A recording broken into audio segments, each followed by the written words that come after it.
All right, gentlemen. Sorry about that. How y'all doing? We ready to roll? Ready to roll. All right, Alrighty. Saints fans and who that's from all over the world. This is Kyle T. Mosley of Saints News Radio. I'm here with Bob Rose from the Canal Street Chronicles, as well as Mr. Remy Jones, the professional. What's happening, guys? Oh man, it's great to be back, man. It's been a few weeks since I've been here, so and a lot of great things have happened. So I'm looking forward to a great show tonight, man, and just getting back in the groove with you guys. Yeah, it's good to be back on the air with y'all. Bob, you and I had a good conversation on last week. Man, the Saints took care of business 3 times the hard way against the Panthers, and it got kind of tense down the road, right, Bob? Yeah, it most certainly did. I'm not sure the collective heartbeats of Who Dat Nation has settled down quite yet, but we better bounce back quick because we got a big one coming up on Sunday afternoon. Yeah, we do. Definitely in Vikings land, the purple people eaters of old. We may see some of the old guys coming back to kind of give them some support in their beautiful new stadium. I got to say, that's a really nice stadium that they have there. But it could be one or two things. It could be an omen, just like when the Saints played against the Dolphins in the 2008 season, where we came back and defeated the Dolphins, and we came right back many months later to defeat Mr. Peyton Manning and the Indianapolis Colts on that same field. Can the Saints do it again? That's what we need to know, Rem. What you think? You don't want to know what I think, man. I'm a little bit too nervous about this. But what I want to say is I hope that them bringing their old teams back have the same effect on us bringing our guys from our Super Bowl team back this week. Because if you recall, the Vikings in the 70s went to the Super Bowl 4 times, but never won. Yeah. You know, they were like the Bills of the 70s. So, bring them back, and I hope they bring that kind of luck to them. Yeah, man. They had some good teams with Fran Tarkenton and those guys. Ahmad Rashad was on a couple of those squads as well. Yeah. You know, they had some really talented guys. Not only that, you know, you think about Chris Carter and those guys and Randy Moss and what have you. They were a game short of achieving their hopes of getting into the Super Bowl, but the Atlanta Falcons were there to dispel their dreams back in the 90s, right? So the 90s, yeah, they choked against the Falcons. I mean, they didn't think they were really a real team until they got to the Super Bowl against Denver. And they found out, we really don't belong here, huh? Yeah, well, you know, those dirty birds can never get a hint, man. So Saints fans, you guys would like to chime in and talk with us a little bit, you can call into 504-533-8444. And now we have on the horn Mr. Barry Hursters of Saints News Network. What's happening, Barry? Kyle, how are you, my friend? Good, man. We got Bob here, and as well as Remy. How you doing, man? Not too bad. Hanging in there. So what's going on up there? Is it real cold? Actually, no. It's not that bad tonight. Actually, it's in the 40s, but we do have a couple inches of snow forecast for Friday night and Saturday morning. So, not really looking forward to that because I might have to get out there and pull out the old snow shovel. But we'll see how that works out. Yeah, definitely. Bob, I forgot to ask you, man. How did you fare with the Arctic blast that came through, or what they call the bomb cyclone? Not liking it, gentlemen. Winter hurts a little bit more every year as I get older. Remy, Kyle, I need one of you guys to build an extra room onto your house so me and the family can move down with one of you. Look, man, you don't want to come back where I'm staying at, man. I'm already in the doghouse with my wife, so She already put me in the doghouse, so you don't want to hang out with me. So, all right, guys. Well, if you don't know by now who that nation and Saints fans, the Saints defeated the Carolina Panthers on Sunday, 31-26. It was a pretty thrilling game in the fourth quarter coming down the line. Carolina scored 14 points in that fourth quarter to get it close to the Saints, but the New Orleans Saints defense came in and prevailed in the long run. So, but guys, there's a lot to talk about. Let's kind of recap what happened on Sunday. Barry, what was your takeaway with the Saints-Panthers game? Well, it went by about what I expected, man. When you play a team three times, there's just so much familiarity there. And you saw from the first time that they played the Panthers in Charlotte to that game Sunday where progressively Carolina got better each game and made it closer each game, but in the end they just couldn't get it close enough to win. The first game in Charlotte, the Saints dominated them, pretty much blew them out.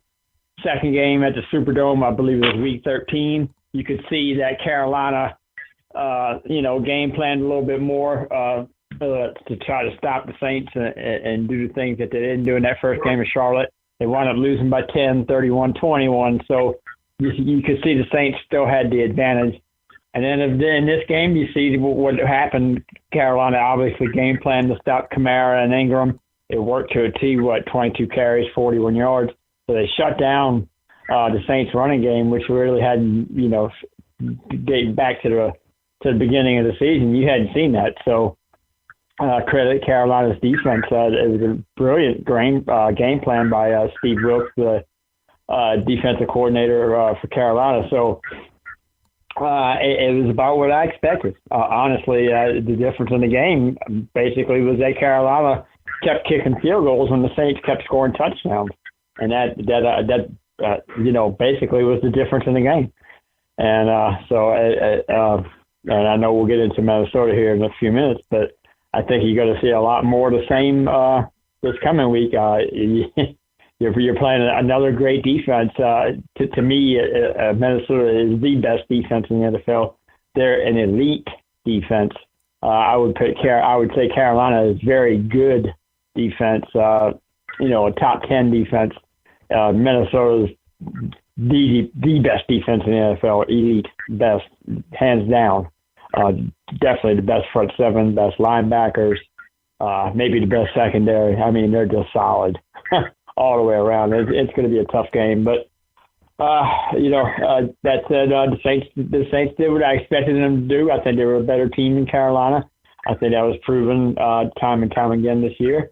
How much better? Maybe not as big as of a gap as it appeared to be earlier in the season. I think the Saints,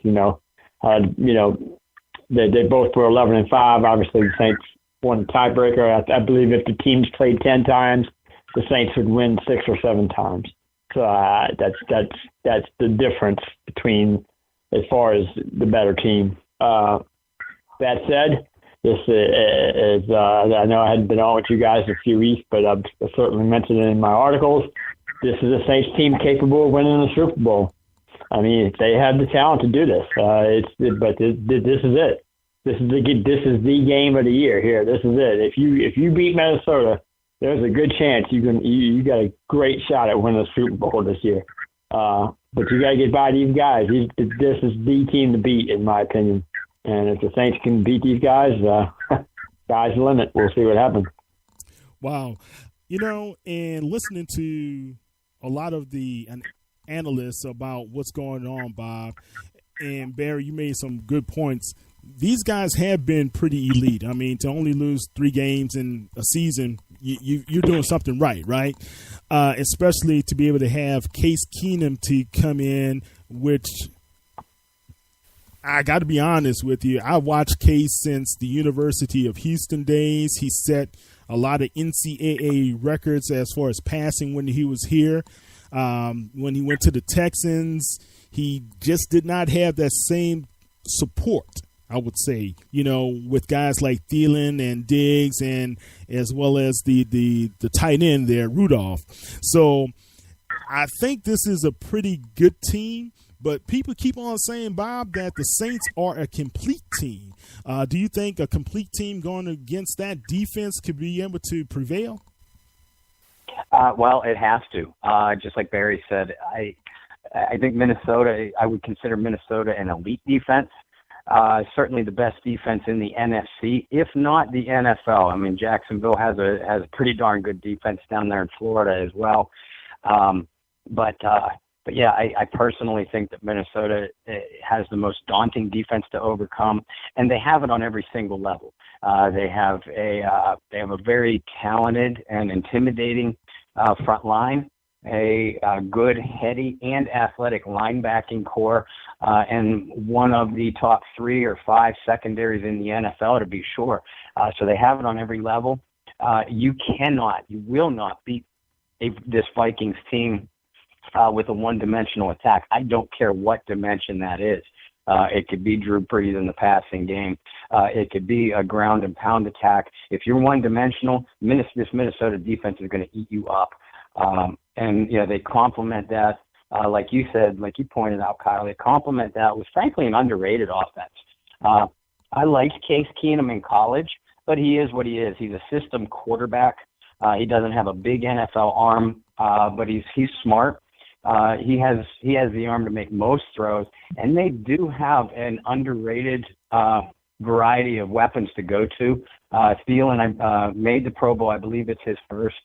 Stephon Diggs can hit you from anywhere on the field, and they have even with the loss of Dalvin Cook earlier in the season, they have a very capable running game. So you not only cannot beat the Minnesota defense with a one-dimensional attack on by attacking that defense, but you cannot hope to have success unless you contain what the Vikings are going to bring offensively, which is a very balanced ball control, smart attack. They control the downs is what they do. They have one of the better third down percentages offensively in the NFL, and that's something to keep a close eye on, because what's happening is they're winning first and second down, which is, when they do get set up on third down, it's third and manageable.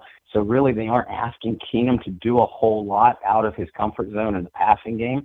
So the Saints are going to have to come up with big individual performances on both sides of the ball to really have a shot at this one. Yeah, it's going to be pretty interesting because I was looking at the Vikings schedule. I know Carolina was the only team to defeat them the last several weeks of the season, right? And they did it pretty convincingly on the ground with their running game. Cam Newton had a pretty nice game, as well as Stewart. Remy, man, what's the feeling down there in New Orleans? Do you, being shut down, Kamara as well as Ingram on Sunday, do you think these guys can turn it around and put some pounds on the ground against the Vikings? Well, that's what everyone's hoping. That's what I'm hoping. I can't see both of those guys being shut down 2 consecutive games. That's my own personal view on it. What I was more concerned with was how many times.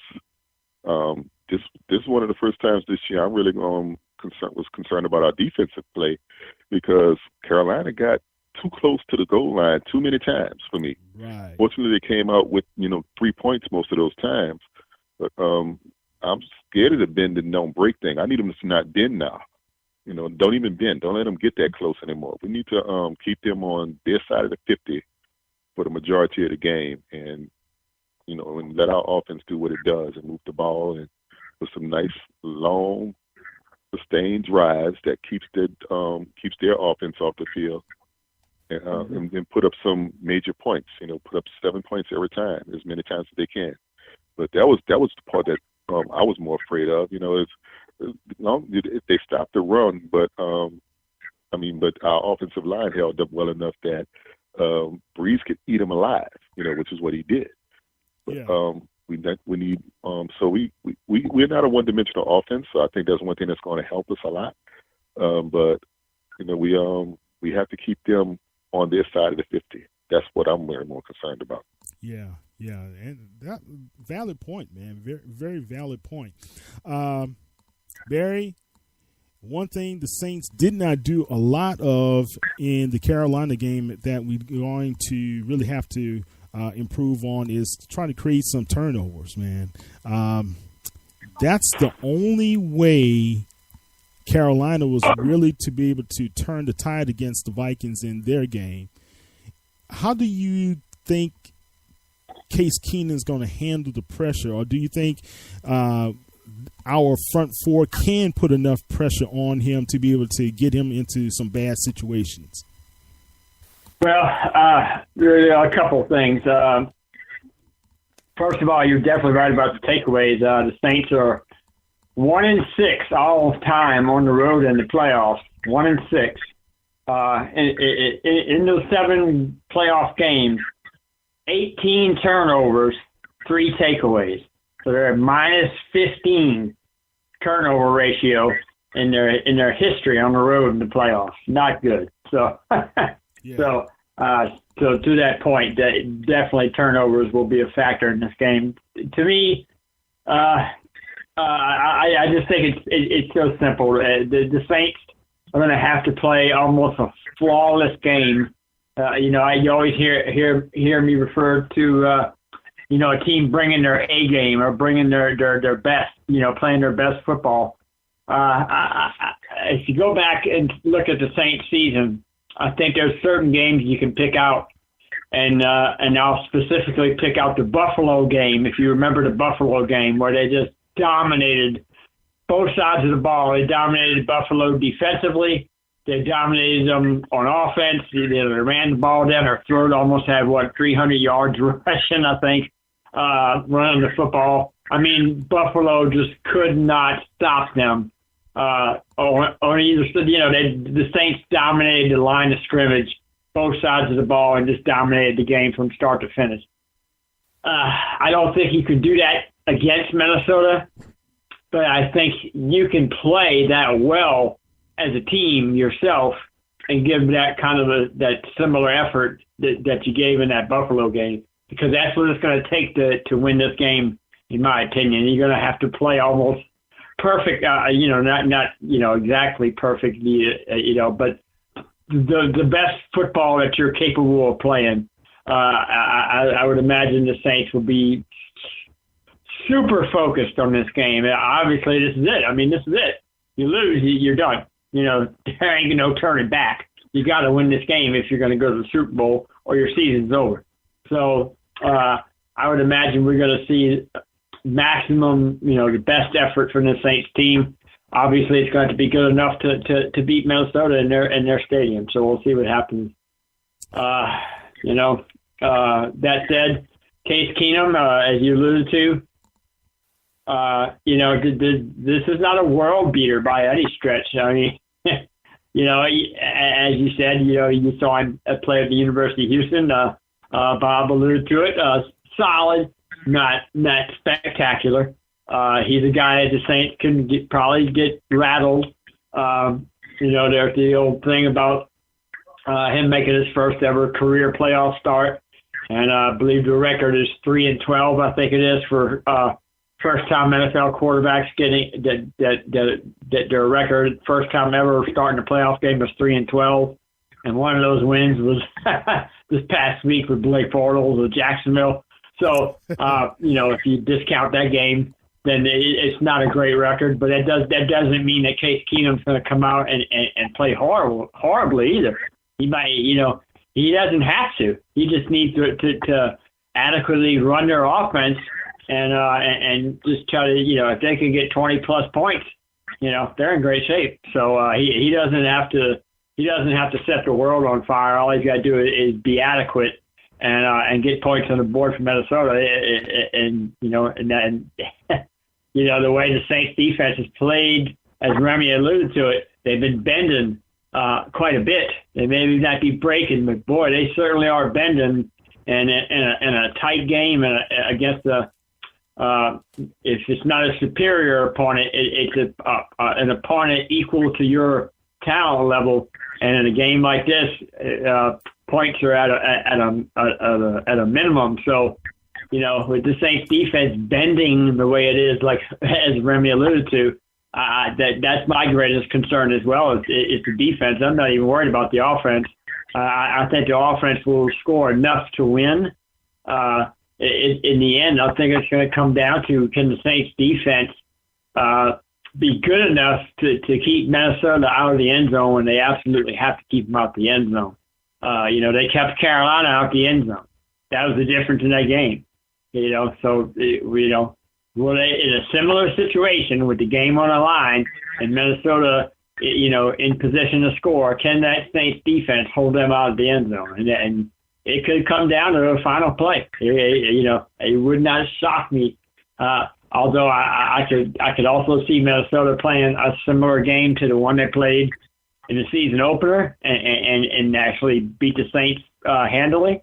Or I could see the Saints coming out here and beating them by a score more. I mean, it's not impossible at all. I think these teams are a lot more evenly matched than maybe it seems.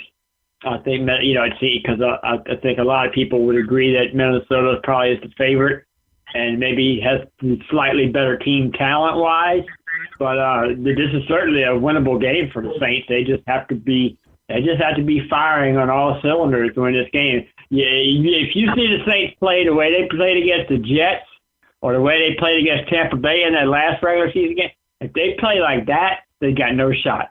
I think we all can agree on that. They have no shot if they play as poorly as they did in those losses to the loss to Tampa Bay, and they actually won the Jets game. They should have lost it, but if they play anything like that, they'll get blown out. So that's why I referenced the Buffalo game, because the Buffalo game is a prime example of a game where the Saints flawlessly executed a game plan from start to finish, and it went almost perfectly as scripted, as planned. And that's what they're going to have to do in this game. I just can't see them playing sloppy or having as many turnovers as Minnesota has. If it turns out to be a turnover fest or anything, I just don't see the Saints winning that type of game. I see them winning a game where they don't turn the ball over, where they're very efficient, and they don't leave points on the field. They even if you got to kick a field goal, but always put points on the board. This is the NFL playoffs. You got to do it. So we'll see what happens, man. I'm sorry. I know I got long-winded, but there's just so many things that have to go right from my point of view for the Saints to win this game. They just cannot.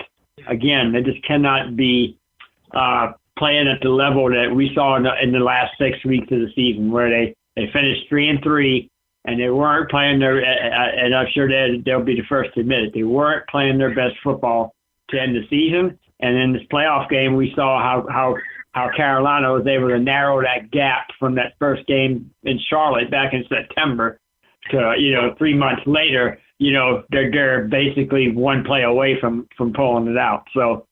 It's the NFL playoffs, man, and everything tightens up at this time of the year, and we'll just have to see if the Saints are up to the task. Yeah, definitely. You know what I'm hearing from you guys? Y'all sound tense. Yeah. Y'all sound tense. Yeah, well, and rightfully so, because look, this is a team right here. To me, again, I don't want to beat the horse to death, but. This is the best team in the NFC. I mean, you saw it in Week 1, how much better they were than the Saints in Week 1. Had the Saints narrowed the gap from that time? Oh, absolutely. You put it this way: I didn't think the Saints, if they played Minnesota 10 times, I think Minnesota would beat them 8 out of 10.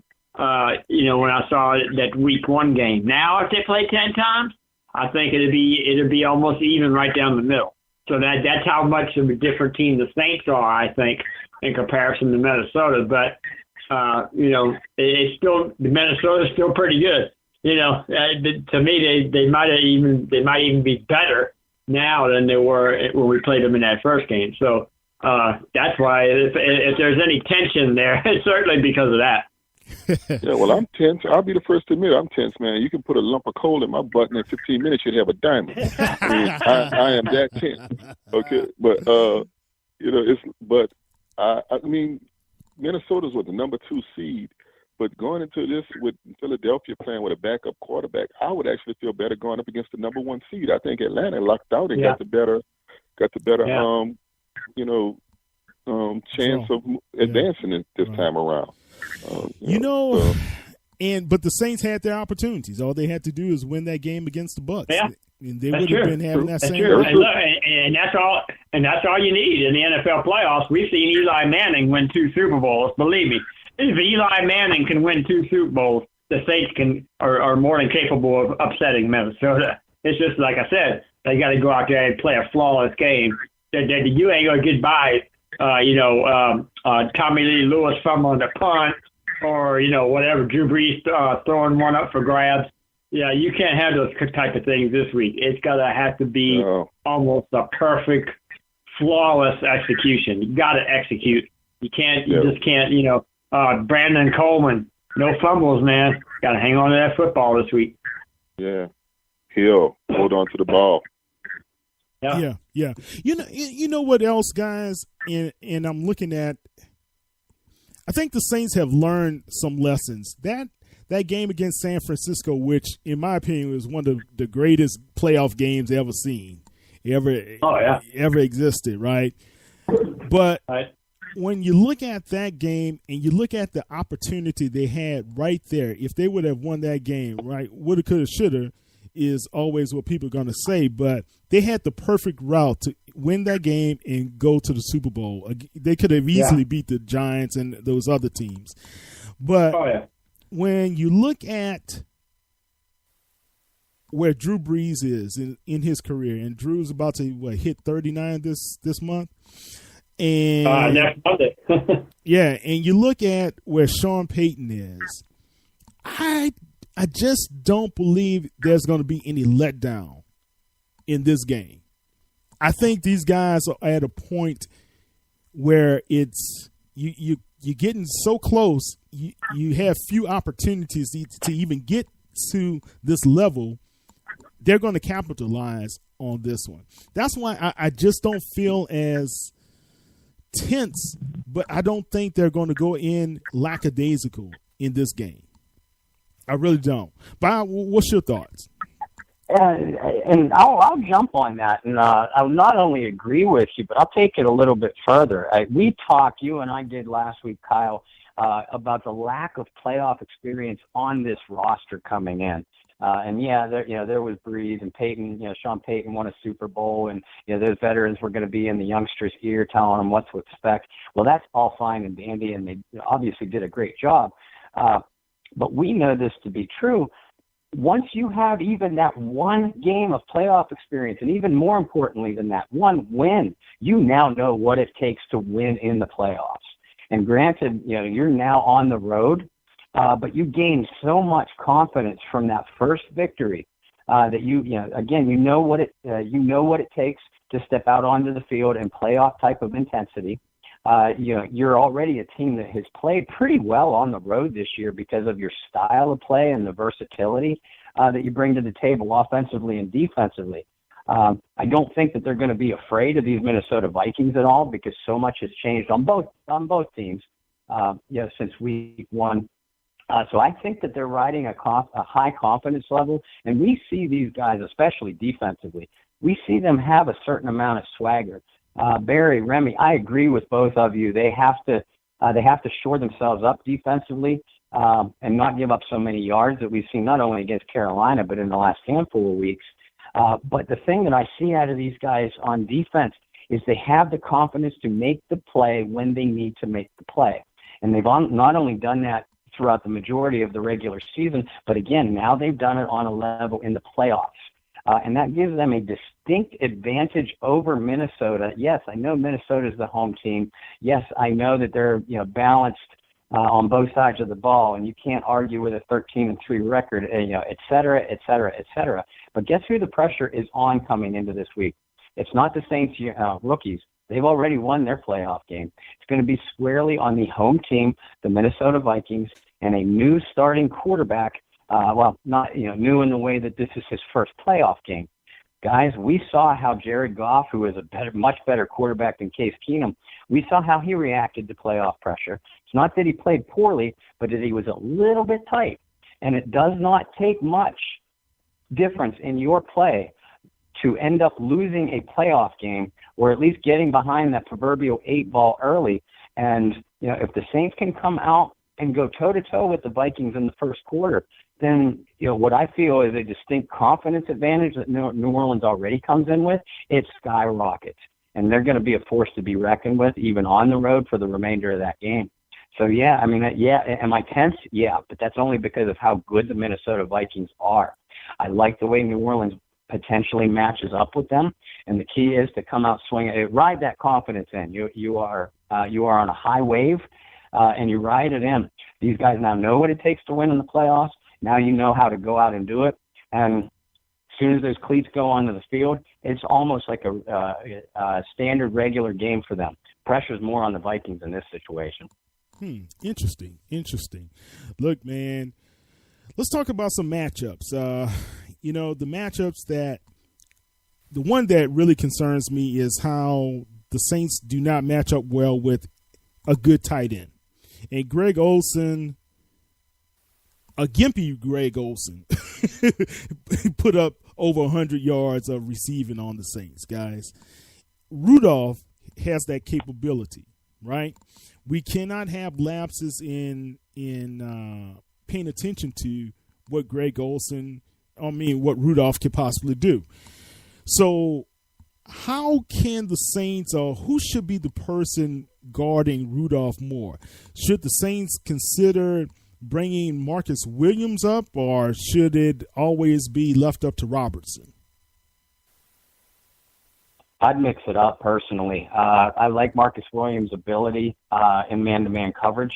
And we already know that the Saints are not going to move one of their cornerbacks onto Rudolph because the Vikings' outside receivers are too talented. So they're going to have their hands full, New Orleans cornerbacks, that is. They're going to have their hands full on the outside. I would like to see Marcus Williams be in a position to cover Rudolph. But we're going to see Craig Robertson take on that responsibility quite a bit too, and Von Bell as well. What you're just going to have to do, you might end up seeing them bracket Rudolph in the middle quite a bit, something that we did not see out of Olsen. Greg Olsen had too many free runs into that middle zone, which has been a weakness on this team the majority of the season. I think what they're going to have to do, they're going to have to stack that line of scrimmage, which they probably will do to combat the Vikings' running game anyway. And you cannot let Rudolph get a free release off of the line. I don't see them bringing Marcus Williams up that far. So that's why I mentioned the bracketing and coverage. You may see Robertson line up directly over top of Rudolph, or even bringing Von Bell up because he's a great inside in the box safety. So they'll be responsible for maybe taking Rudolph in the shorter zones. And as he progresses, if he progresses into a longer pattern, that's when you'll see Marcus Williams pick him up. I think if I was Dennis Allen and the Saints defensive coordinator, that's the way I'd defend Kyle Rudolph. What about you, Barry? Any particular matchups the Saints fans need to be aware of going into Sunday? Well, for me, one I'm going to certainly be watching will be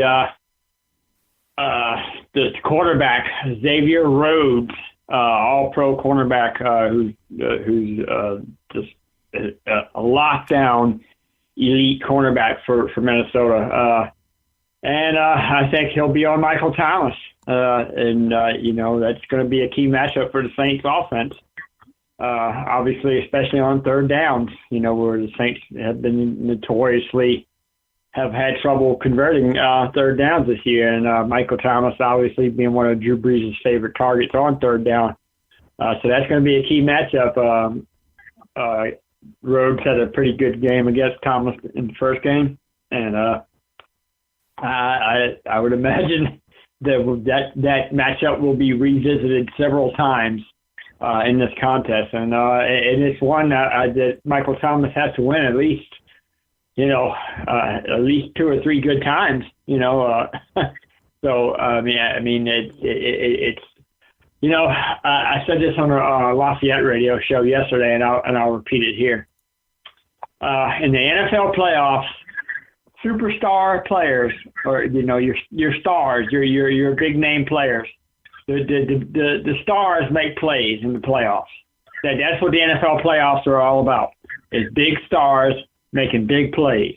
And for the Saints to win this game, to me, their big stars have to make plays. I mean, last week, Kamara got a touchdown, but him and Ingram got shut down. So, this week, we need a big game from Kamara or Ingram, one of them, or if not both. We need one of those guys to step up and have a big game this week. And it's going to be the same thing with the wide receiver core. It's going to be, we saw Drew Brees step up. Drew Brees was that guy.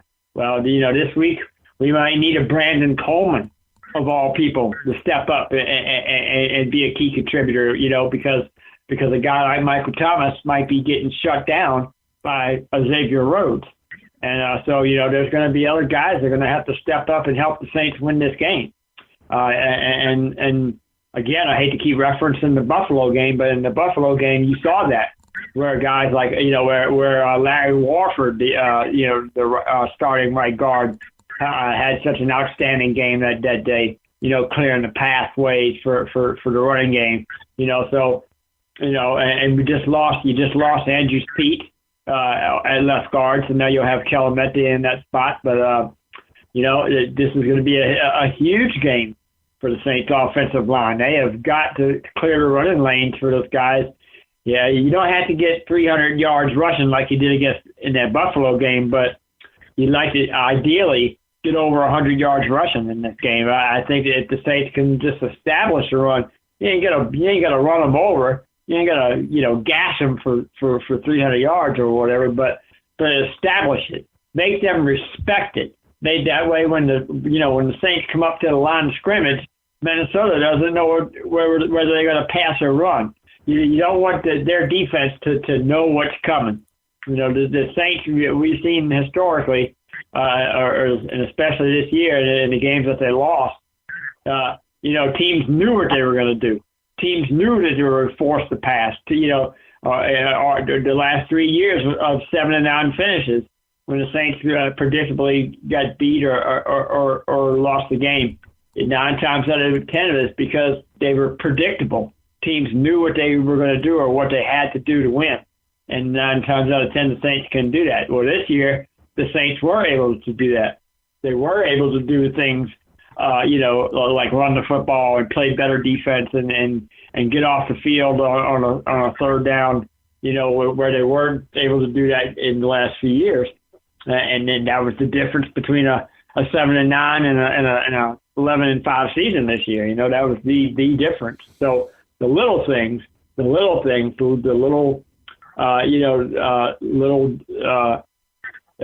the I's and cross the T's type of things the fundamentally sound things that you're taught to do every single day in practice. Those are the things that the Saints are going to have to do in this game. They're going to have to be, again, I hate to keep using that analogy, but they're going to have to play almost a perfect or a flawless game to win this game. This is just not a game that you can make a lot of mental errors or blown assignments. A safety in the wrong spot.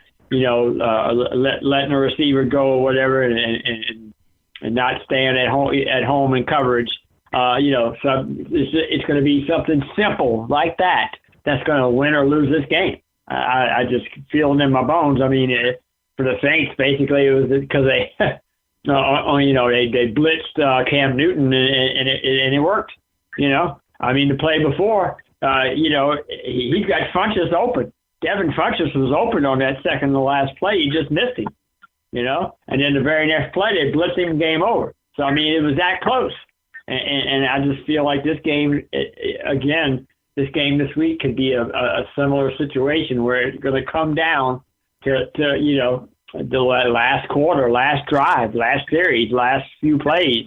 And that's when superstar players step up in crunch time and make big plays. And I just feel that a Drew Brees, a Michael Thomas, an Alvin Kamara, a Mark Ingram, whoever, somebody's going to have to step up in this game and be a difference maker to help the Saints win this football game. Good stuff, man. Good stuff. Rim, man, how do you feel about the matchups? Anything that Barry and Bob haven't said that you think the Saints need to kind of pay attention to? I'm trying to remember the guy's name. It's somebody that is on one of their wide receivers is expected to be covered by Thielen? Lattimore. Thielen. Adam Thielen. Yeah, Thielen. Yeah. That's a matchup that we need to keep our eyes on, and I'm sure with everybody looking at this potential defensive rookie of the year, the guy doesn't play like a rookie, and I'm looking forward to seeing what he's going to do, and I'm hoping that this will be like his signature game. I want this to be like his Odell Beckham Jr. catch kind of game. That's what I'm looking for from Lattimore. He just really takes an opportunity to shut down an exceptional receiver and truly make a name for himself in this league. Right. Yeah, that's a good point. The Saints got away with one on Sunday, and Barry, you mentioned this when Lattimore passed off one of the wide receivers to the safety, and the safety was late. But I think this is one of those games where they're going to have to be more man-to-man than anything else. Do you guys disagree? No, I absolutely agree with you. That if you look at the Saints' defensive success all season, even their success in the running game has been predicated on those cornerbacks being able to take on their guy one-on-one and man-to-man coverage. And that's what has allowed Dennis Allen to drop Kenny Vaccaro before he got hurt, in recent weeks Von Bell. He's allowed those guys, that kind of coverage has allowed the safety to come up inside of the box and give an extra man in defending the run. But not only that, we talked about Kyle Rudolph already, and one guy that we haven't mentioned is a very dangerous guy out of the backfield for Minnesota is Jerick McKinnon. So who's going to take on him? You need your cornerbacks to be able to take on Thielen and Stephon Diggs, who's every bit as dangerous, by the way. You need Crawley and Lattimore to take on those receivers one-on-one with very little help over the top. They match up with them athletically. They just can't, they can't get too overly physical or get penalties, but they can't back down from them either. And if they win those one-on-one battles on the outside, that's going to make me feel a lot better about the Saints' ability to clog that middle against Jerick McKinnon and especially Kyle Rudolph. And I know you guys were talking about, Remy, you were just talking about Lattimore on Thielen. I'm not so sure I do that, to be honest, because you look at Ken Crawley on the other side. When Crawley has struggled this year, it has not been against the bigger, more physical receivers. It has been against the smaller speed guys. And we saw it against Carolina. Crawley took on Devin Funchess in their two previous matchups and did pretty well. But this past Sunday, he struggled a little bit. Lattimore was on Funchess the majority of the time. And Crawley gave up some catches to Kalen Clay and a couple other guys. What's his name, Burson from Carolina, a very shifty guy. So I'm not so sure that I would lock Lattimore on Thielen all the time, because I don't like the matchup between Ken Crawley and the type of game that Stephon Diggs has. But I agree with what you guys said. Other than that, and what you alluded to, Kyle, I would absolutely count on those two cornerbacks to take on the Minnesota wide receivers one-on-one, and at least I'd open the game with very little help, because you're going to need those extra guys for the other Minnesota threats out of the backfield and off of the line of scrimmage. Yeah, that's a good point. I remember the first matchup, and I think that's when Crawley was abused by Diggs a little bit, man. So, was it 2 touchdowns? Yeah. So, I mean, it's just going to be one of those times where how will Dennis Allen game this put the game plan in to really be effective, man?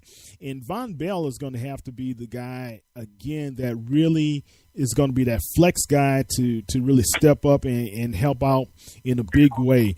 And PJ Williams, hey, listen, play better, man, please. Please.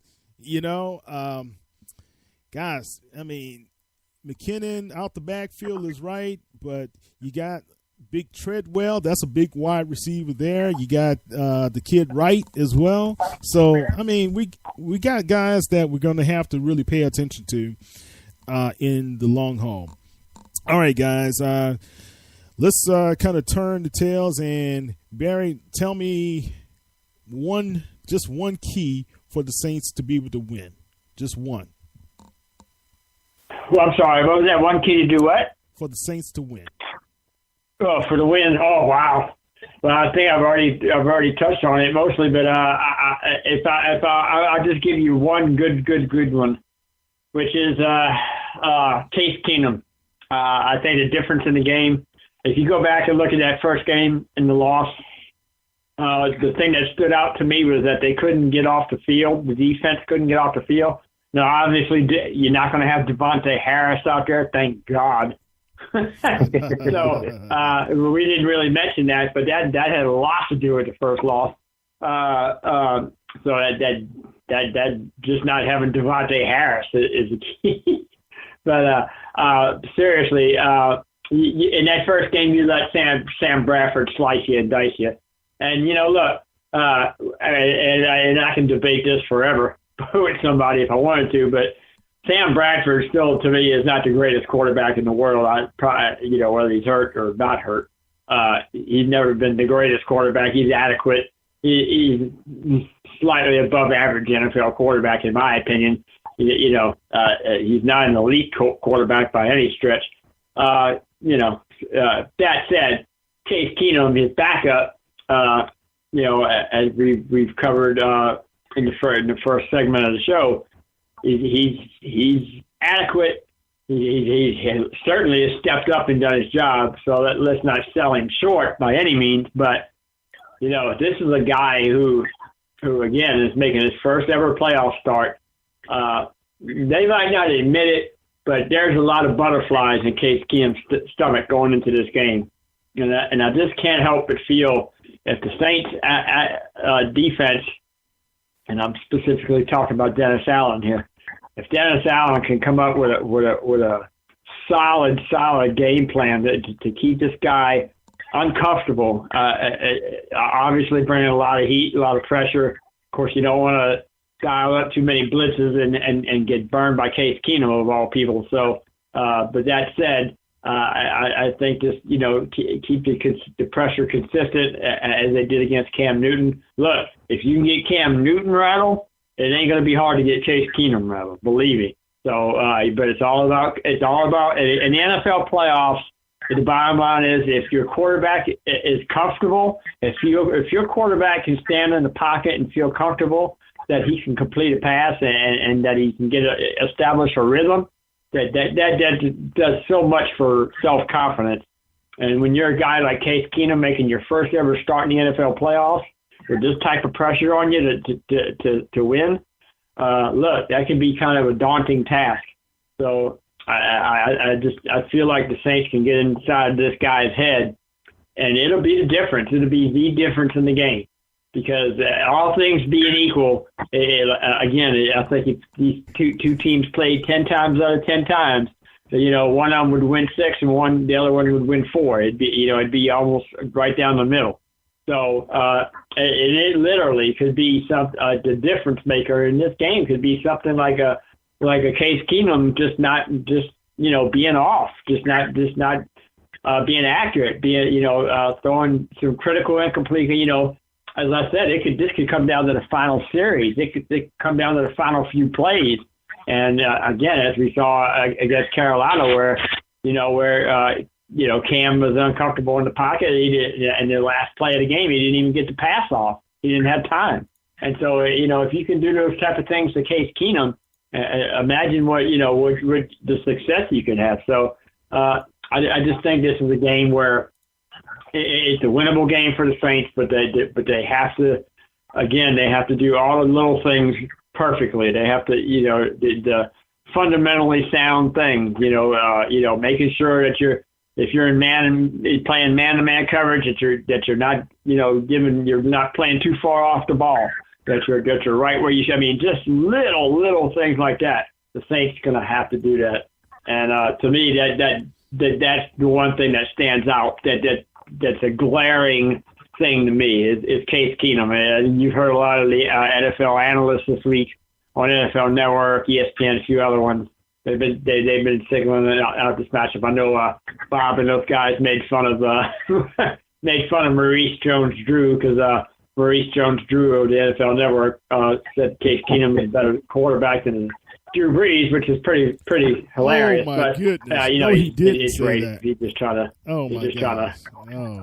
draw some attention to himself because there's no way in his heart of hearts if you pulled him to the side and asked him, man, do you really believe Case Keenum is a better quarterback than Drew Brees? I don't think he believes that in his heart of hearts. So, to me, it's just the one thing that the Saints could attack and win this game. And I guarantee you, I don't care how good Minnesota's defense is, if Case Keenum has a lousy game, the Saints are going to win that game. That's the one thing that stands out for me. All right, good. The Saints are going to have to control the football, guys. 2 out of the 3 games that the Vikings have lost, the opponent has controlled the football. Not only that, the opponents have been able to get the turnover battle on the plus side for them. Of course, that's one of the keys there. But I think also, man, we're coming down to a guy that was on the Saints squad at one time, Forbath, and you got Will Lutz. Will it be a special teams type of effort, Rim? Can the special teams be the X factor in this win? Well, special teams can always turn a game one way or the other. And I think a good way to get Kamara into this game is hopefully another one of those great kickoff returns. That would be wonderful. And we also saw how much the missed field goal played a part in this game this past Sunday. Sure did. So, you can't never overlook special teams. And I'm just looking to see where our teams are going to be. Our special teams are going to step up. But wouldn't it be good to see another one of those great runbacks from Kamara on the kickoff? I'd love to see that again. Yeah, definitely. I was listening to Bobby and Deke. I think they had old Atlanta Falcons player Verdun from Louisiana on with them, and he said if it was up to me, y'all should have Kamara do punts and kickoffs. That's how much of a difference maker he is. He said Tommy One Lee of us is said good. that on this show last week, Kyle. Yes, you did, Bob. Yeah, whoever said that was a genius, man. Because when they started using him, I was saying, well, wasn't he supposed to be like our new Sproles? So why hadn't they been doing that all along? So that was my big question. Well, it came when the new special teams coordinator came in. The gentleman who was with the Jets, I forget his name, Barry. Westhoff, yeah. When he came in, and you can see there has been a difference, more of an attacking difference in the Saints as well. So that's been the positive result. And I think Will Lutz has been kicking very, very well. Very well, So let's see how that translates. Tommy Lee, man, got to hold on to the ball. Like you say, Brandon Coleman. Two hands, my man. You're too big and too lanky. And, these guys carry their ball like it's not a loaf of bread, but it's like it's a little baby doll out there. You can't do that. And these are critical games where you have an attacking defense on the Vikings, and they are going to be looking to punch out that ball every time someone gets a hold of it. Also, we got to look at Everson Griffin, man. We didn't mention him, Bob and Barry and Rim. 13 sacks in the year. I was waiting for you to come around to Griffin. Ryan Ramczyk, who has had a fantastic rookie season, it kind of gets lost in the shuffle of how good Lattimore and Kamara and even Marcus Williams has been as rookies. But Ramczyk has had a terrific rookie season. Probably his worst game of the year was the first one. When he did, in his defense, he did start at left tackle, if I'm not mistaken, at least until Zach Strief got hurt early in the game. But he struggled against Everson Griffin all night long. We look like we finally have a healthy Teron Armstead, which is key, especially with Andrus Peat out now. But wherever, and Minnesota kind of likes to move Griffin around, similar to the way Dennis Allen likes to move Cam Jordan around. So Armstead or Ramczyk being able to win more often than they lose those one-on-one battles with Griffin, that's key, because I think the Saints interior line can handle the Minnesota's defensive tackles in the running game and to give Breeze a clean pocket inside. But if he's even rushed, and Minnesota only sacked Breeze one time in their first matchup, but that sack was Griffin, and all throughout the second half, when the Saints had basically junked their run game and focused more on the pass, Breeze was rushed a lot. And Ramczyk really struggled against. I mean, Griffin he's an all-pro defensive end. He's at 13 sacks on the year, or something 13. like that. It's 13. So he's going to be a handful for either Armstead or Ramczyk. If they can win more battles than they lose, then that allows the Saints it's a trickle-down effect. It allows the Saints interior line to focus more on those inside matchups, which is also obviously going to open up holes for the running game. So yeah, that's absolutely a key point, Kyle. Yeah. Well, guys, it's a lot to cover, man, and it's a lot more that's going to be said about this game before these guys take the field. But I just still believe that Cam Jordan has to be an ultimate force on Sunday, man. He's just going to have to be that one that's just going to have to make him uncomfortable. And, guys, Tony McDaniel for a couple of games came in and has done a very good job. Saints just put him on IR today.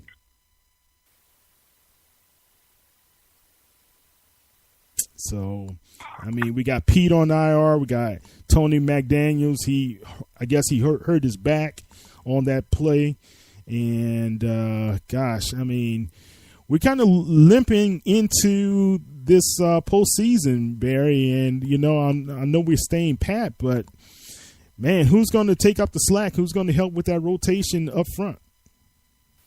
Yeah, well, look, man, it's pretty slim pickings there. I guess we'll see Al-Quadin Muhammad active, I guess, for this game, and hopefully hopefully it won't get all the way down to him. I would imagine he might see some action in this game, being that it's that far down. So, look, man, this time of the year, it's such a cliche to say, next man up, but it's truth. And, I said this about a week ago in one of my articles covering the Saints' chances of their chances against all the other playoff teams. And I said it then that, you just gotta, man. This is the time of the year where you just gotta suck it up. The Patriots, I believe, have 14. I think the Saints right now the highest now with 20. I guess it's up to 20 now.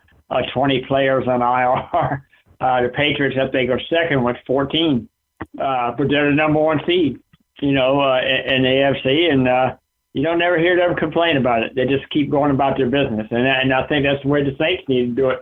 Yeah, it's a horrible stat, but nobody's going to feel sorry for you. I mean, it's the NFL. I mean, I guarantee you, none of the other 31 teams could care less. I mean, to the Saints, obviously it's a big deal, and to Saints fans, obviously it's a huge deal. But I guarantee you, there ain't nobody else in the NFL feeling sorry for the Saints because they got 20 guys on IR. You just gotta keep playing, man. Yeah. And the good organizations, the good teams, and I'm referencing the Patriots, obviously.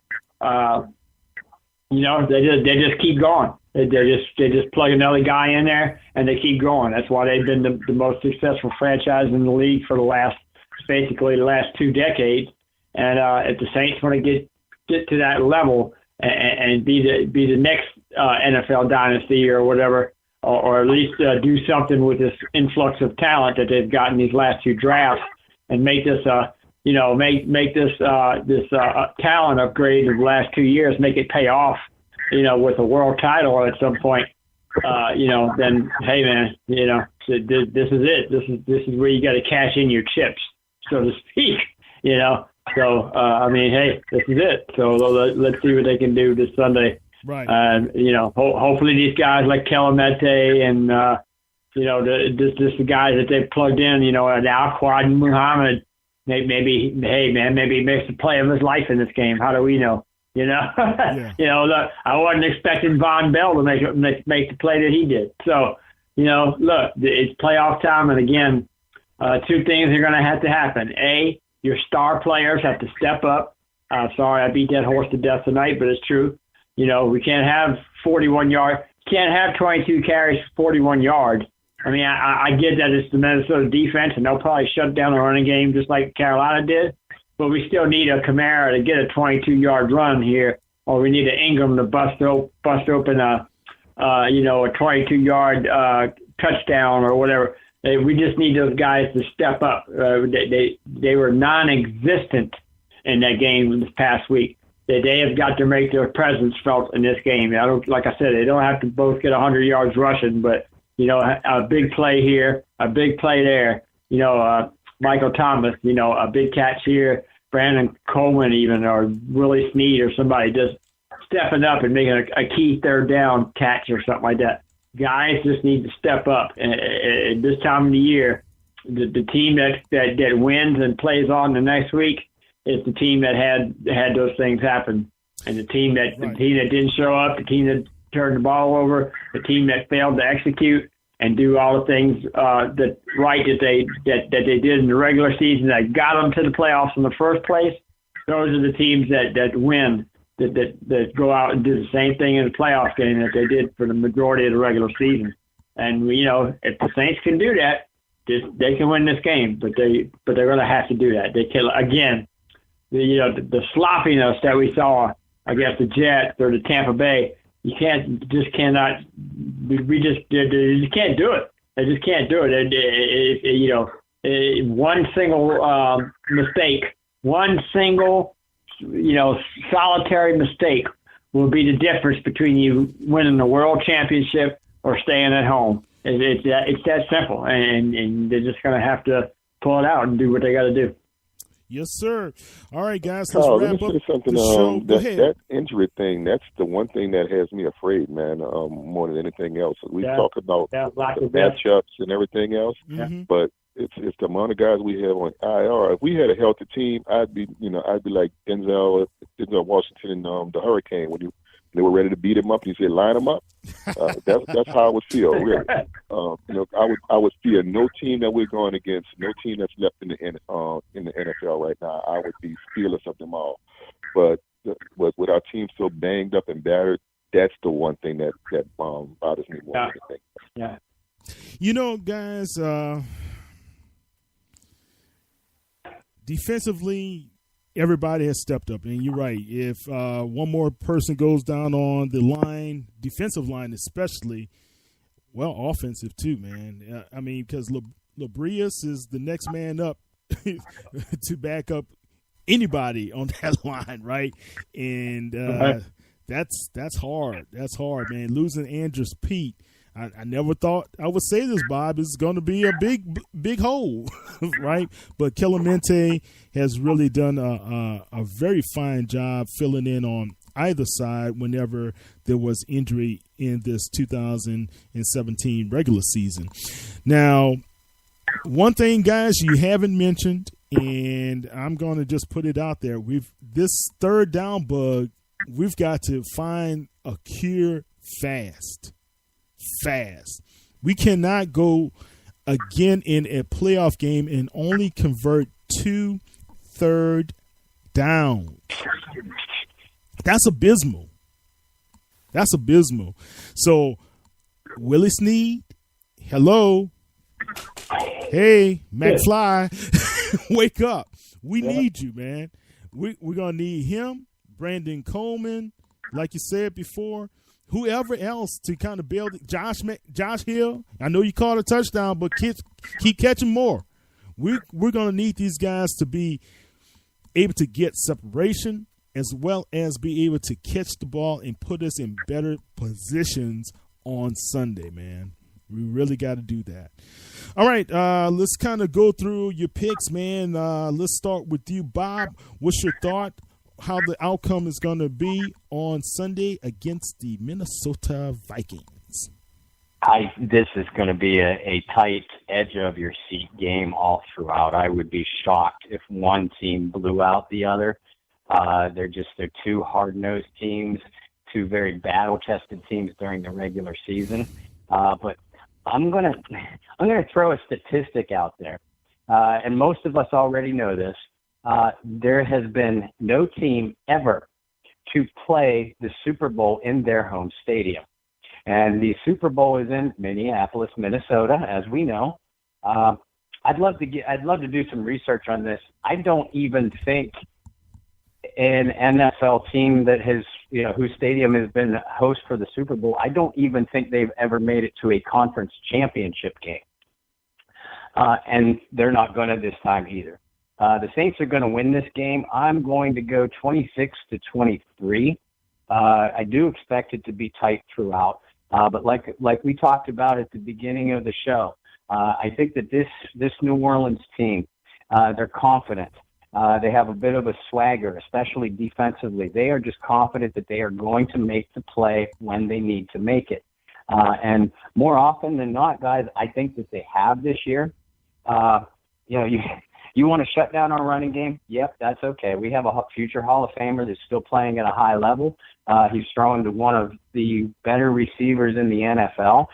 Michael Thomas is going to have his hands full, and it's going to be an extremely entertaining matchup with Xavier Rhodes. But when the Saints lost to Minnesota in Week 1, they had all these rookies that have played in both offensively and defensively in key positions. That was their first game of their NFL careers. They have come a long, long way since then. And really, you're no longer a rookie at this point. I do expect big games out of both Ingram and Kamara. Like you said, Remy, it's very difficult to shut down these guys 2 weeks in a row. I will throw out a stat that's extremely scary, though. 4 times in the last 5 games, New Orleans has rushed for less than 100 yards as a team. So I agree with you, Barry. I don't necessarily expect the Saints to run for 180 or 200 yards as a team. But Ingram or Kamara are going to have to create some plays in space when given the opportunities. I think we're going to see them both heavily involved in the passing game, not just screens. And they're going to have to make some plays that way. Defensively, I do like the way New Orleans, even a thin New Orleans unit, matches up against Minnesota. I will agree with you again, Barry, and what you said earlier, Remy. Cam Jordan is going to have another superhuman effort. But the way he's played this season, you've almost come to expect that from him week to week. I think Lattimore and Crawley will both play much, much better than what we saw even last week against Carolina. And I expect them to be up to the task, which allows those extra bodies. And we didn't talk about this too much tonight, gentlemen, but the Saints defensive tackles, Sheldon Rankins, David Onyemata, and Tyler Davison, they've been playing extremely well. If they continue that high level of play, I really like what this New Orleans defense could potentially do against the Minnesota offense. I think the Saints are going to play very well in the first half, get a little bit of a lead, thereby giving them confidence to come out in the second half, and they're going to do just enough to come out of this game with maybe I'm seeing a 3-point victory. All right. Good. Rim, what's your thoughts, bud? Well, I mean, my buddy just said everything. The only thing I'm saying is instead of 3 points, I'm looking for more of a 2-point victory. I think I'm expecting us to win by 2. It's going to be close. I will have my blood pressure medication right next to me, as well as my Crown Royal, because I will need both. I'm expecting to come out of Minnesota with the win. For all the reasons that we said, the experience, and basically I honestly believe that our boys just wanted more. And one thing I'm seeing from the guys, I mean, y'all seen it, the video in the locker room, it's gone viral. That swagger is back that we haven't seen in about the past 4 years. Right. And that alone says to me that our team that we became used to is now back and ready to do the things that we've become used to them doing. So, I'm expecting a win. It's going to be a hard-fought win, but we will not only win in Minnesota this week, we will win in Minnesota in February, I'm thinking. And it's all for my boy, Derek. You ain't here, brother, but it's for you, man. Yeah, Professor. All right, man. And Mr. Barry Hurstis, what is your prediction? Well, I already told you what I think the Saints need to do to win, so I won't elaborate. I won't even hop on that dead horse again and beat it to death. So we'll make this short and sweet because as you know, I normally do a prediction article on Wednesday, but being that it's playoff time, I've kind of pushed everything back a day or so just to kind of make it work out schedule-wise so we have fresh content going into game day or whatever. But the prediction article will be out in the morning, so I'm going to give you a little spoiler and say that Saints kicker Will Lutz, with no time remaining on the clock, hits a game-winning 52-yard field goal. Final score, New Orleans Saints 27, Minnesota Vikings 26. Wow. Ooh, man. Hey, Rem, I think I'm going to have to go buy some Crown Royal after this prediction from Barry. Ooh-wee. Oh, man, that's going to be really a 52-yarder too? Oh, my goodness. Well, you know, the ideal conditions are going to be there. It's going to be inside a dome stadium. It's going to be a little cooler on the outside. Yeah. Yeah, look, we'd be having an entirely different conversation if this game was being played outdoors. Yeah. I think it's going to be the first time, if I heard these guys right, that dome stadiums will be the route to the Super Bowl will possibly be through all dome stadiums, you know, on the NFC side. So that'll be interesting, man. If the Saints win, of course, then I think Atlanta is going to take care of some business out there against Philadelphia. Yeah, I do too. Guys. And if that's the case, then we may be facing the Dirty Birds. But let's not get ahead of ourselves, Kyle. Let's kind of talk about what's going to happen. I think it's going to be a 37-34 win for the New Orleans Saints, to be honest with you. Wow. Yeah, I think it's going to be that much more. And also, guys, it's going to be really a telltale sign. If the Saints rush the football, that left side has to be ready to hit Griffin early and often. You know, hit him early and often. Body blows to that defensive line, get them exhausted, get them tired. But we have to sustain drives, stay out there on third down, convert, and we have to be able to just, how Hank Scram would say, matriculate the ball down the field. That's the best way we could do it, man. And it may not have to be a pretty game, but it's going to have to be very steady and often. And Ted, again, your boy came through again there, Bob. So, hey, looks like he may be that little X factor that we need as well. So we shall see, guys. Saints fans and Who-Dats, it's going to be a tense one, but it's going to be an enjoyable game. Either way, the New Orleans Saints of 2017 and 18 season has been very entertaining for us, and I like what I see, and I think we have a Super Bowl team. Let's be behind Drew and those boys, say some prayers for them as well so they can stay healthy, and make sure that Sean Payton doesn't call in crazy 4th down and 2 plays again. Especially against this Minnesota Viking defense. All right, guys. Bob, how can everybody follow you on social media? Well, gentlemen, first of all, thank you for having me on with you again, and for all of us, for all of our listeners out there, thank you for tuning in and following all of our work. We couldn't do this without you, so truly from the bottom of our hearts, we thank you. But my work can be followed. I work for the Canal Street Chronicles, a couple of great writers over there. But Canal Street Chronicles has a page on Facebook, as well as my own personal page. I post my articles on there as well. If you prefer Twitter, the Canal Street Chronicles Twitter handle is @SaintsCSC, and my own personal Twitter handle is @BobbyR2613. Get involved, comment, ask questions, give your own predictions. We love to talk football. Trust me, you won't be turned away. Every single one of us on this panel and writers for both publications, we love to talk football, and especially New Orleans Saints. So get yourself involved. All right, good stuff. Barry, how can everybody follow you, my friend? Well, they can follow me at Barry Hurstis, spelled BarryHirstis, at Barry Hurstis on Twitter.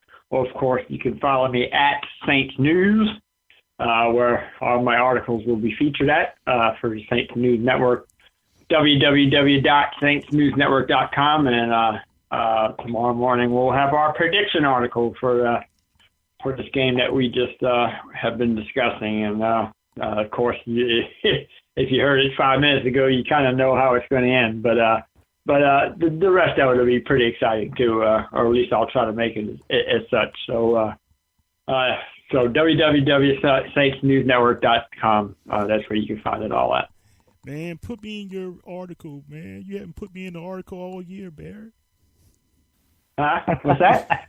You haven't put me in the article all year, man. Come on, put me in the article. Yeah, I know. Well, look, we got to get you to write a few too. I mean, you're quite a talented writer in your own right, so man, we have to get you on there. It's been one of those years, man. Just hadn't had the time, but you know what?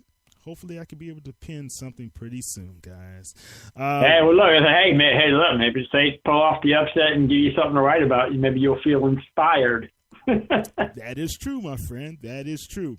Rim, how can the people follow you, my friend? How can you follow me? Maybe next year, man. I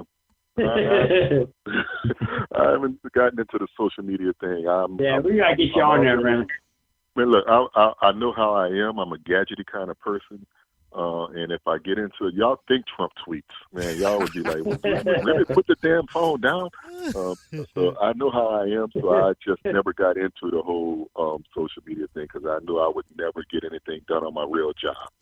So, but maybe next season, man, I'll get into it. But and you know what, Rim?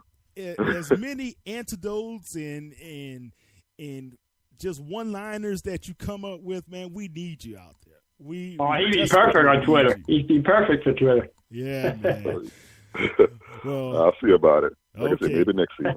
All right, Saints fans. Or like you said, Barry, maybe after the upset this week, I might get inspired and go ahead and do it. There you go. You never know. You never know. Hey, look, when your team is one win away from a Super Bowl, it'll make you do all kinds of things. Yeah, exactly. And I've been waiting for this we have some dirty 2010, birds come to town.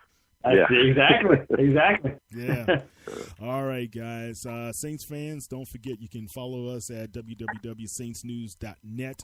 All the Saints news online 24/7 from various sources across the internet. And you can follow Barry Hurstis and his featured columns at www.saintsnewsnetwork.com. You can check us out on social media at Saints News on Facebook, Instagram, as well as Twitter. This is Kyle T. Mosley of the Saints News Network. And, guys, it's going to be a good one. Support our boys in black and gold. Saints fans and Who-Dats from everywhere, please be on your knees. In Jesus' name we pray. Amen. And for what we say, we mean it. Let's have a great game. Let's have a safe game. But most of all, let's bring home another NFC championship to the Mercedes-Benz Superdome. This is Kyle T. Mosley, Saints News Radio. I'm with the Crescent City Connection crew. You guys have a great one and be safe, and we'll see you guys next Wednesday night at 8 p.m. Central Standard Time. Take care. Bye.